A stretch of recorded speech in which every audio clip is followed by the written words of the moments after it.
بسم اللہ الرحمن الرحیم، السلام علیکم، نوراللہ آپ کی خدمت میں حاضر ہے۔ جناب فیض حمید کو بلاوا آ ہی گیا، بار بار سنتے ہیں پکڑے جائیں گے، احتساب ہوگا، احتساب کے کٹہرے میں کھڑا کریں گے، کوئی پوچھا جائے گا، ہوتا نہیں ہے۔ اب پھر بلاوا آیا ہے، وہ جائیں گے یا نہیں جائیں گے، جائیں گے تو ان کے ساتھ کیا سلوک ہوگا، یہ ساری باتیں تو میں آپ کو بتاؤں گا۔ لیکن آپ کو بتاؤں کہ خدیجہ شاہ کو رہائی کس نے دلائی، یہ بھی ایک کہانی ہے پوری جو میں آپ کے ساتھ شیئر کروں گا۔ اور ویسے تو کہانی یہ بھی ہے کہ منہ دکھانے کے قابل تو چھوڑ دیں، یہ درخواست بھی آ گئی ہے اور بڑے ٹاپ لیول پہ درخواست جا رہی ہے۔ درخواست کون دے رہا ہے، اس درخواست کا بھی کیا نتیجہ نکلے گا، اور منہ دکھانے کے قابل بچیں گے یا نہیں بچیں گے۔ اور ان سب باتوں سے پہلے سیاست، election, Imran Khan, P T I اور نئے چیئرمین بیرسٹر گوہر، اور جناب بیرسٹر گوہر کو عدالت نے اجازت دے دی ہے کہ وہ سابقہ چیئرمین، بلکہ سابقہ نااہل چیئرمین، اسی طرح کے ٹرمز استعمال کرتے تھے نا پی ٹی آئی والے نواز شریف کے بارے میں، تو سابقہ نااہل چیئرمین عمران خان سزا یافتہ چلیں خیر چھوڑیں، سابقہ چیئرمین عمران خان کے ساتھ وہ مشاورت کر سکتے ہیں، سیاست پہ مشاورت کر سکتے ہیں الیکشن کے حوالے سے، اور ان سے جا کے گپ شپ لگائیں، ڈسکس کریں اور آ کے وہ فیصلے سنا دیں۔ تو یہ فیور ملی ہے، اور کچھ لوگوں کو لگ رہا ہے کہ یہ بڑی فیور ہے، لیکن کچھ لوگوں کا خیال یہ ہے کہ اچھا پھر کیا ہو جائے گا وہ مشاورت کر لیں گے تو کیا ہو جائے گا، کاغذات جمع ہو جائیں گے تو کیا ہو جائے گا، کینڈیڈیٹ کھڑا ہو جائے گا تو کیا ہو جائے گا، بلہ تو نہیں ملے گا، یا بلہ بھی مل جائے گا تب بھی کیا ہو جائے گا۔ تو سین اس طرح کا چل رہا ہے، حالات کوئی بہت اچھے نہیں ہیں پی ٹی آئی کے لیے۔ اور ویسے تو آئین اور قانون کی ہم بات کریں تو، لیکن کیوں کریں، ویسے آئین اور قانون کی بات جب ہم کرتے ہیں تو کیا ہمارے سسٹمز، ہمارا ملک، ہماری سب چیزیں، ہماری سیاسی جماعتیں، سبھی چیزیں، مطلب کیا آئین اور قانون کے مطابق چل رہی ہیں چیزیں؟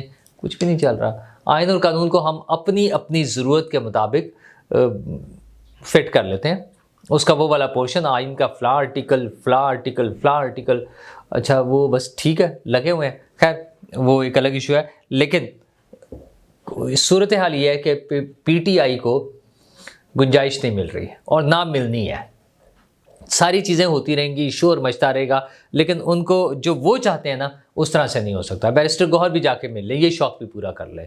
الیکشن اگر 8 فروری کا جو پروپوزڈ ڈیٹ ہے، ہماری جو پلانڈ ڈیٹ ہے، اگر اس کے مطابق الیکشن ہمارا ہو رہا ہے تو عمران خان اور ان کی پارٹی کو کوئی گنجائش ملنے والی نہیں ہے، وہ تو بیچ میں سے فارغ ہے نا۔ ہاں باقیوں کا مقابلہ ہوگا، وہ سارا کریں گے۔ یہ جو فیورز ہیں نا اس طرح کی چھوٹی چھوٹی سی، جن سے لگتا ہے کہیں فیور مل رہی ہے، یہ کاسمیٹک ہی سمجھ لیں آپ، بس ہیں بھی فیورز ہیں بھی، کچھ لوگ سپورٹ بھی کر رہے ہیں، لگتا ہے کہ کہیں نہ کہیں کوئی سسٹم، کوئی پرانے والا، کوئی نیا والا، کوئی مکس اپ، کوئی تانے بانے کہیں ملتے ہیں، لیکن فائنلی ان کا فائدہ نہیں ہونا۔ فائدہ ایک بندے کو ہوا ہے، اور وہ ہے خدیجہ شاہ۔ خدیجہ شاہ 9 مئی کے کیس میں اندر تھیں، بڑا شور مچا، بہت کوششیں ہوئیں، بڑے ٹاپ لیول پر جا کے ہوئیں، ظاہر ہے نہ ان کے سابق آرمی چیف رہے ہیں، تو باقی بھی پولیٹیکل ان کا جو تعلق تھا ان کی پوری فیملی کا، وہ ساری چیزوں کے ساتھ انہوں نے بہت کوشش کی کہ کسی طرح جان چھوٹ جائے، لیکن جان نہیں چھوٹ رہی تھی۔ لیکن فائنلی وہ جب کوئٹہ پولیس کے حوالے کیا انہیں راہداری ریمانڈ پر، تب بھی عجیب سا لگ رہا تھا کہ وہاں جانے کا کیا مقصد ہے۔ اس کے امریکن ڈپلومیٹس کے حوالے سے بھی کبھی کبھار سننے میں آیا کہ وہاں سے بھی کوئی بات ہو سکتی ہے، کیونکہ وہ امریکن شہری بھی ہیں۔ تو فائنلی انہیں رہائی مل گئی ہے۔ تو کیا یہ ڈومیسائل کا مسئلہ ہے، جیسے ہم بیٹھک میں ذکر کرتے ہیں نا، سومرو صاحب کے ساتھ مذاق کر رہے ہوتے ہیں لوگ سندھ کے ڈومیسائل کا، تو کیا یہ ان کی امریکن سٹیزن شپ، امریکن شہریت کی وجہ سے ہوا ہے؟ اچھا کچھ نہ کچھ تو بات ہے ضرور۔ یہاں تو کوئی کسی کی بات نہیں سن رہا تھا۔ اچھا پہلے باتیں ہوئی کہ جناب جن کے بچے چھوٹے ہیں ان خواتین کو چھوڑ دیں گے، پھر جو 60 سال سے زیادہ عمر والی ہیں ان خواتین کو ریلیف مل جائے گا۔ یہ محترمہ تو 60+ والی میں بھی نہیں فال کرتی تھیں۔ اچھا وہ ہے نا ہماری یاسمین راشد صاحبہ ہیں، میاں محمود رشید صاحب ہیں، اور بہت سارے ڈھیر لوگ ہیں، کسی کو نہیں ریلیف مل رہا۔ تو یہ محترمہ کو کیوں ملا ہے؟ مجھے لگتا ہے کہ کسی کی بات کسی کے دل پر اثر کر گئی ہے، کہیں کوئی بات ہوئی ہوگی، ہو سکتا ہے کہیں دور ہوئی ہو، 7 سمندر پار ہوئی ہو، کہیں اسلام آباد میں، کہیں پنڈی میں، کہیں واشنگٹن میں، کہیں اور بھی کچھ شہر ہیں، مشکل سے نام ہے، میں لوں گا تو پھر ابھی غلط ہو جائے گی بات، بس نا تو چھوڑ دیتے ہیں۔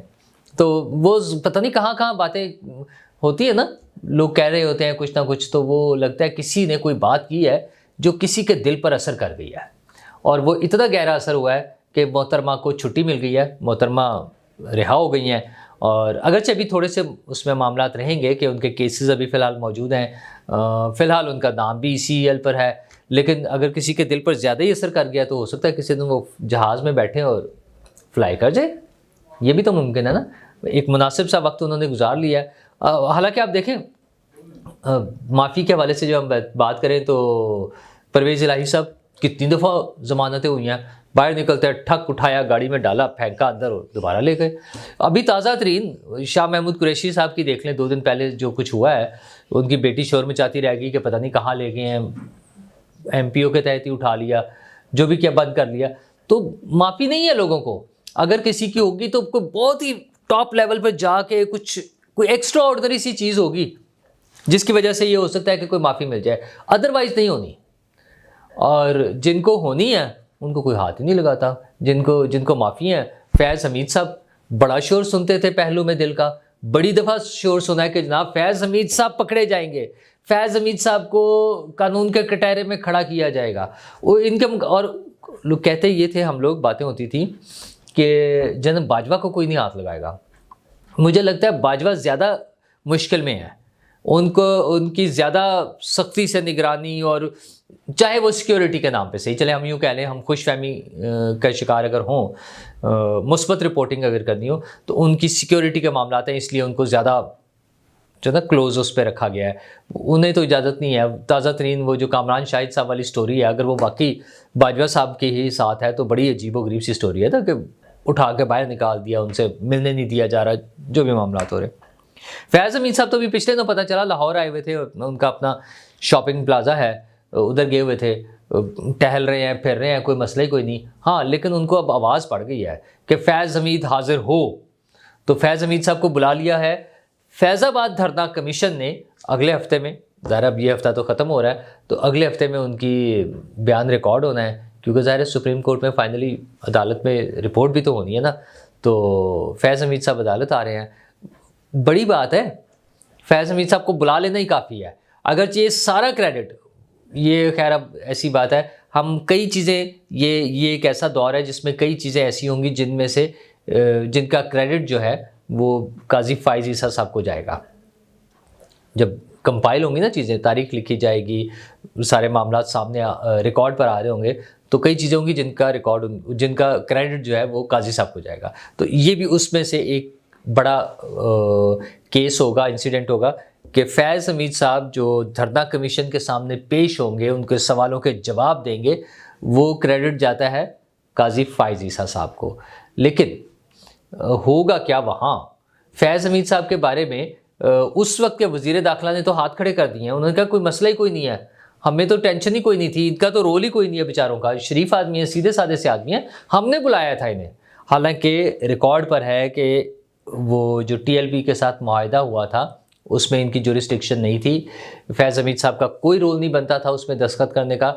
اور پہلے یہ بیانات تھے کہ انہوں نے زبردستی کی، مطلب کہ جی نہیں، ٹانگ اڑانے والی بات تھی کہ میں سائن کروں گا. ان کی طرف سے بھی ڈیمانڈ ہو سکتی ہے، وہ تو ایسے گروپس تو بہت سے، وہ تو کل کو یہ بھی کہہ سکتے تھے کہ صدر پاکستان اور وزیر اعظم سائن کریں، تو کیا پھر وزیر اعظم اور صدر پاکستان نے سائن کرنے تھے؟ ایسا نہیں ہوتا نا. تو فیض حمید صاحب کی اپنی بھی خواہش تھی، پھر وہ پیسے بانٹنا اور پتہ نہیں کیا کیا کچھ ہوا تو بہت کچھ تھا. لیکن کیا موجودہ حکومت میں موجود لوگ اور اس وقت کی حکومت کے لوگ جو اس وقت 2B حکومت، آئندہ آنے والی حکومت کے امیدوار ہیں، وہ کوئی ایسا بیان دیں گے جس میں فیض حمید صاحب سے پوچھا جا سکے؟ اور اگر وہ والا بیان ہے اس وقت کے وزیر داخلہ والا کہ جناب ان کا تو قصور ہی کوئی نہیں تھا، انہیں تو ہم نے خود بلایا تھا، اگر اس بیان کے ساتھ آنا ہے تو جا کے کہیں گے سر مجھ سے کیا پوچھنا، آپ وہ اس وقت کے وزیر داخلہ کا بیان اٹھا کے دیکھیں، یہ بیان ہے تو انہوں نے خود مجھے کلیئر کیا ہوا ہے، تو میری تو کلین چٹ ہے، میں السلام علیکم میں جاؤں اور باہر آ جائیں. تو لگ تو بظاہر ایسے ہی رہا ہے، لیکن جب معاملات چل پڑتے ہیں نا تو کسی بھی طرف جا سکتے ہیں. آپشن موجود ہے کہ فیض حمید صاحب کو اس کیس میں پوچھا جائے. اچھا اس کے TORs تو بنے ہوئے نا, اس میں لمیٹڈ ان کے پاس آپشنز ہیں کہ وہ اس صرف ایک پرٹیکولر کیس کے حوالے سے پوچھ سکتے ہیں. فیض حمید صاحب سے تو بھی بہت کچھ پوچھا جانا ہے. کاش ہماری آنے والی حکومت اور پارلیمنٹ میں اتنی ہمت ہو کہ وہ ان لوگوں کو کم از کم پارلیمنٹ کے سامنے لا کے کھڑا کریں اور انہیں پوچھیں کہ انہوں نے چلتی ہوئی حکومت کو, جو نواز شریف صاحب کی 2017 میں کیوں ڈیریل کیا تھا, کیوں ان کی چھٹی کرائی تھی, اس سے پہلے 2014 میں کیوں دھرنے ہوئے تھے, جو ذمہ داران ہیں ان سب کو بلا کے پوچھا جائے اور کوئی حساب کتاب ہو, تاکہ آئندہ کم از کم آئندہ کے لیے یہ 2 نمبریوں کا راستہ رکے. وہ جو عوام کے ووٹ کا جو تقدس ہے وہ برقرار رہے, ان کے ووٹ کی اہمیت ہو, عوام کا حق حکومت جو ہے وہ نہ چھن جائے.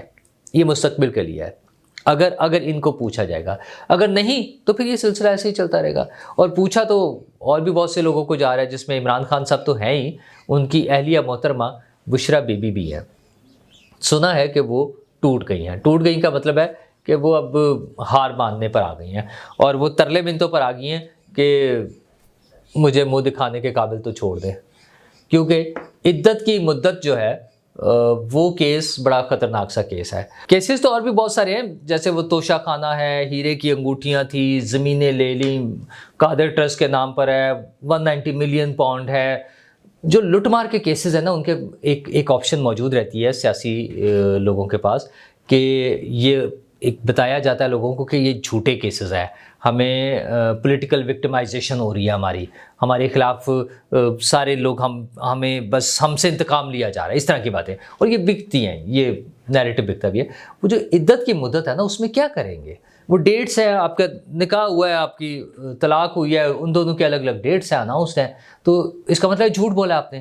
اچھا, جبکہ امپریشن کیا ہے, امیج کیا بنایا ہوا ہے کہ وہ ایک مذہبی شخصیت ہیں, ایک روحانی شخصیت ہیں, بس عبادت کرتی رہتی ہیں, کمرے سے باہر نہیں نکلتی, جائے نماز پر بیٹھی رہتی ہیں. اور عمران خان صاحب نے تو کہا کہ میں نے تو ان کی شکل ہی نہیں دیکھی تھی نکاح سے پہلے. بندہ آپ انہیں کیا کہے, مطلب نہ ہی کہیں تو بس ٹھیک ہے, ماں باپ آپ خود سمجھیں کہ کیا کیا کچھ کہا جا سکتا ہے. تو وہ چاہتی ہیں کہ یہ والا کیس ڈراپ کر دیں, اس پہ نہ کارروائی کرے. اچھا, حالانکہ اس میں سزا کوئی نہیں ہونی خاص, اس میں کیا سزا ہونی ہے, لیکن جو بدنامی اور جو امیج آنا نا, جو بنایا ہوا بت ہے, وہ جو پاش ہونا ہے, اور جو اصل صورتحال آنی ہے, اس سے بچنے کے لیے ان کی کوشش یہ ہے کہ مجھے منہ دکھانے کے قابل چھوڑ دیں, یہ والا کیس چھوڑ دیں, باقی کر لیں, کرپشن کا کر دیں, یہ کرتے ہیں, وہ کر دیں, جو مرضی کر لیں. ویسے بھی ان کے بارے میں کئی مرتبہ یہ بات آ چکی ہے کہ شاید وہ وعدہ معاف گواہ بن جائیں, وہ عمران خان صاحب کے خلاف بھی کوئی بیان دے دیں. یہ سارا کچھ ہو سکتا ہے, لیکن یہ انفارچونیٹ ہے کہ ہماری ساری سیاست انہی چیزوں کے گرد گھوم رہی ہوتی ہے. سیاست, یہ جھگڑے چلتے رہیں گے. اصل مسئلہ ہمارا اکانومی کا ہے, ہمارے ملک کی ترقی کا ہے, ہماری سیاسی جماعتوں کو فیصلہ کرنا ہے. بلاول بھٹو صاحب نے 10 پوائنٹس اناؤنس کیے ہیں اپنے منشور کے طور پر, فارمل منشور بھی آ جائے گا. اسی طرح نواز شریف صاحب نے 21 اکتوبر کی تقریر میں بھی کچھ پوائنٹس مینشن کیے تھے, اور مجھے امید ہے کہ اگلے چند دنوں میں ان کا بھی وہ آ جائے گا, منشور آ جائے گا. ان کی اپنی ایکٹیویٹیز کے حوالے سے کچھ عجیب سی خبریں ہیں, وہ میں اگلے ولاگ میں آپ سے ڈسکس کروں گا. تو تمام پولیٹیکل پارٹیز کو چاہیے کہ اپنا معاشی پلان جو ہے وہ لوگوں کو بتائیں, اور ڈویبل پروگرام ہو, اور جب انہیں حکومت مل جائے تو وہ اس پر عمل کر کے دکھائیں, اور لوگوں میں خوشحالی آئے. بہت بہت برے حالات ہیں, خطے غربت سے نیچے لوگوں کی تعداد بڑھ رہی ہے, انفلیشن بہت زیادہ ہے, مہنگائی بہت زیادہ ہے, لوگوں کی انکم جو ہے, جو اگر وہ پہلے جتنی بھی تھی تو اب ظاہر اس کی ورتھ ختم ہو گئی ہے یا بہت کم ہو گئی ہے, تو زندگی مشکل ہیں. یہ سیاسی جماعتوں نے ہی فیصلہ کرنا ہے کہ وہ لوگوں کو, پاکستان کے لوگوں کو ایک خوشحال پاکستان دیں, ایک خوشحال زندگی کا خواب, صرف خواب نہیں, عملی طور پہ خوشحال زندگیاں ان کے لیے دیں. لوگوں نے انہی کے ساتھ چلنا ہے, انہی کو زندہ باد کے نعرے لگا کر انہی کو دوبارہ حکومتوں میں لانا ہے. تو سیاسی جماعتوں کو بھی تھوڑا سا عوام کو بھی زندہ باد کر دیں. شکریہ.